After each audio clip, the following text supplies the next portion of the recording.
क्या आपको पता है जिस जीन्स को हम पहनते हैं वो मगरमच्छ की चमड़े की खाल से बनाया जाता है? और क्या सच में जीन्स पैंट कॉटन से बनाए जाते हैं या फिर सड़े हुए कचरे से? आखिर एक जीन्स को बनाने में कितना समय लगता है और क्या आपने कभी फैक्ट्री में जीन्स पैंट को बनते देखा है? तो चलिए फिर बिना देरी के शुरू करते हैं आज की वीडियो। सबसे पहले जीन्स को बनाने के लिए कुछ खास जगहों से कॉटन को इंपोर्ट किया जाता है। इस कॉटन को ट्रांसपोर्टेशन की मदद से मंगाया जाता है। जब अच्छी मात्रा में ये कॉटन इकट्ठा हो जाती है तो इसे फैक्ट्री में लाया जाता है। ये कॉटन बहुत ही ज्यादा होती है क्योंकि इसी कॉटन से बहुत सी जीन्स को बनाया जाता है। जब ये कॉटन, जिसे हम रुई भी कहते हैं, ये फैक्ट्री में आती है तो इसकी क्वालिटी और इसकी टफनेस को देखा जाता है। ऐसा माना जाता है कि जो कॉटन जितनी ज्यादा लंबी होती है उतनी ही इसकी क्वालिटी अच्छी समझी जाती है। सबसे पहले इस कॉटन को फैक्ट्री में ब्लेंड किया जाता है। इसके लिए कॉटन को एक फ्लो रूम में ले जाया जाता है।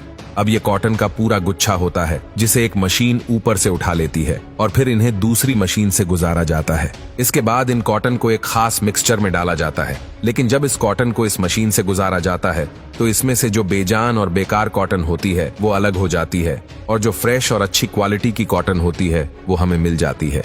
आपने देखा होगा कि ज्यादातर जीन्स का कलर या तो लाइट ब्लू होता है या फिर इंडिगो ब्लू होता है। इसी रंग की जीन्स मार्केट में बहुत ज्यादा बिकती है। इसके लिए इन धागों को इसी रंग में रंगा जाता है और इन्हें एक टाई के अंदर डालते हैं।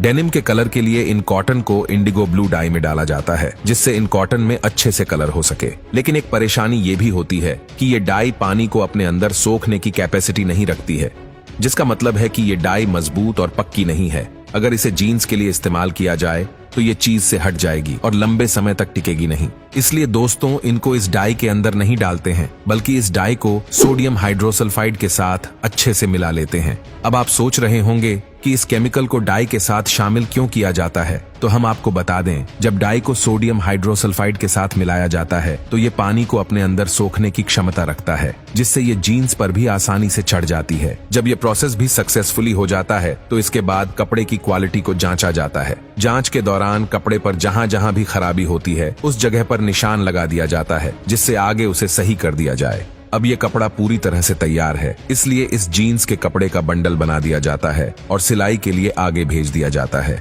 यहाँ जीन्स को तैयार करने के लिए कपड़े के अलग अलग पार्ट्स काटे जाते हैं। सिलाई करने में सबसे पहले जीन्स की पॉकेट पर काम किया जाता है। पॉकेट को बनाने के लिए दोस्तों हाथों का नहीं बल्कि एक खास सिलाई मशीन का इस्तेमाल किया जाता है। इसमें कपड़ा डालते ही पॉकेट का अपने आप डिजाइन बन जाता है और तैयार होकर बाहर आ जाता है। इसके बाद कपड़े के साइड में सिलाई लगाई जाती है ताकि धागे निकलने की गुंजाइश ना रहे। फिर इसके बाद जीन्स को ऊपर से लेकर नीचे तक अच्छे से सिलाई लगाई जाती है। ऐसे ही धीरे धीरे प्रोसेस आगे बढ़ता जाता है। उसके बाद हुक और चेन लगाने के लिए इस पर 2-3 लेयर्स की सिलाई लगाते हैं और फिर इन हुक और चैन को जीन्स पर लगाया जाता है। अब ये पूरी तरह से हो गई है तैयार, लेकिन अभी थोड़ा सा काम और बाकी है।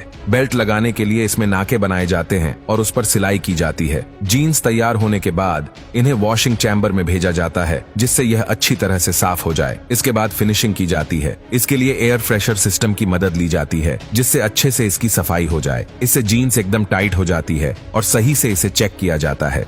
इसी समय पर जीन्स पर जो भी डिजाइन देना होता है वो दिया जाता है। डिजाइन देने के बाद लिक्विड स्प्रे छिड़का जाता है और फिर इसे डिजाइन देने के लिए एक लेजर मशीन से गुजारा जाता है। ये लेजर सिस्टम अपने आप ही जीन्स पर डिजाइन बना देता है। इसके बाद इनमें हिट दी जाती है और फिर इन जीन्स को अच्छे से ब्रांडिंग करते हैं और पैक होने के लिए जीन्स को भेज देते हैं आगे, जहां इनको पॉलिथीन में अच्छे से पैक कर दिया जाता है और फिर ये जीन्स मार्केट में बिकने के लिए बिल्कुल रेडी है।